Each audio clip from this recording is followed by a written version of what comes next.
The more I think about my life as a kid, the more I realize how little regard my parents had for my mental stability when it comes to seeing things I definitely should not have been seeing. While my love of horror started with Jeepers Creepers, as was the first movie I saw as part of a horror movie marathon my father forced me to watch in order to get me to take a bath for the first time in a week. It's a long story. Check out my video on Jeepers Creepers for more info. My first experience with adult horror movies actually goes way back before that to when I was around 6 or 7 years old. My mother loves Stephen King, and more than that, she loves Stephen King movies. One night she was watching It and had to go next door to borrow some sugar. Well, if you guys think I talk a lot, Mama Kaiser is fluent in Japanese, and she left 6-year-old me watching Stephen King's It by myself for around half an hour while she got lost in conversation with the next door neighbor. Needless to say, looking back on how I used to have to sleep. Needless to say, looking back on how I used to have to. Needless to say, looking back on how I used to have the light on to sleep because otherwise Okay. I've been trying to record this one line for like fucking 10 minutes. Needless to say, looking back on how I used to have the light on to sleep, because otherwise I'd see witches and goblins and ghouls in the dark, is pretty self-explanatory now as more memories from childhood resurface. In any case, when I did eventually grow older, I did rewatch the original It with Tim Curry, which birthed my love for the actor and his zany, uncanny personality he brings to every role. Perhaps my next video can be a discussion about whether or not Rocky Horror Picture Show should come to DBD, although the talk of sweet transvestites might need to be looked into in today's modern era. Not that us queers give a shit, we love the Rocky Horror Picture Show, but modern day anti-woke morons might start foaming at the mouth at a queer being in their fictional video game. But It has always been a really silly movie. I mean, Stephen King movies normally are. For a man touted as one of the great horror writers of all time, he sure does have some goofy-ass films. Don't get me wrong, things like The Shining, which is my personal wish for a Stephen King license, Misery, and Stand By Me are all fantastic films that weave a compelling horrific story in their own rights. But when you stack that up to things like The Langoliers, Overdrive, which Stephen personally directed by the way, and of course It, you start to see a pattern of charming camp you just can't get anywhere else. That being said, I haven't seen the remake movies as of writing this, and maybe someday I will, but the discussion around whether or not a franchise should come to Dead by Daylight always has to do with two things: concept and adaptation. Every time I do one of these videos, without fail, someone says, well yeah, it should, it's a horror icon, or I mean, it should, but we won't get it because insert reason here. So I want to remind you guys, the question isn't, are we going to get these licenses? And the response of course it should, it's horror, completely misses the point of the question.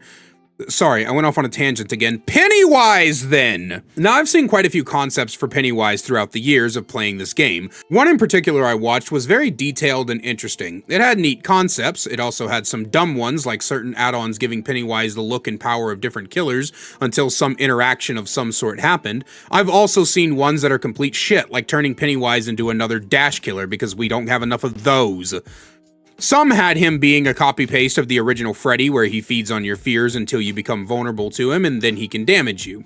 I guess my point is, how well would PennyWise be adapted into the game through the concept of his power? PennyWise feeds on fears, and his shape-shifting abilities are based entirely on the fear of the people's he's feasting on. Something Behavior has a rocky history with is creating the feeling of playing as the killer they adapt. While they did a great job with killers like Myers, Chucky, and Pinhead thematically, some killers like Xenomorph, Freddy, and Nemesis are all talked about in kind of hollow terms, where regardless of power level, they thematically don't fit as well as they should, and it feels like you're playing a different character wearing the skin of your favorite franchise.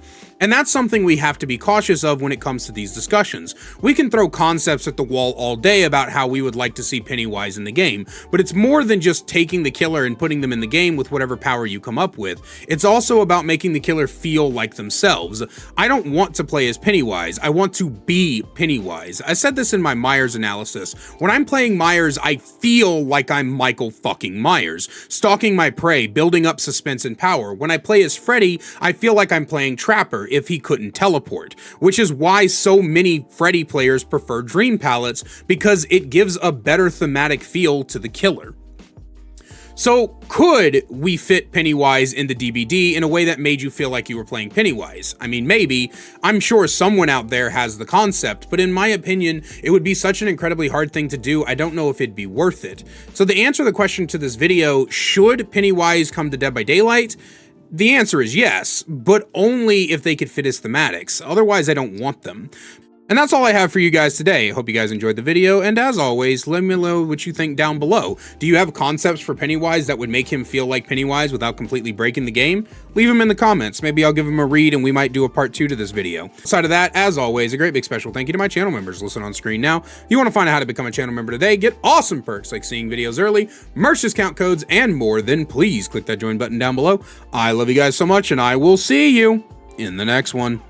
Need more Kaiser in your life? Well, I've got you covered. Check out my second channel, The Kaiser Extras, where I upload full gameplays, stream compilations, me reacting to your Dead by Daylight clips, and more. We also upload a daily short with all the greatest clips from stream. We'll see you over there. Link is in the description.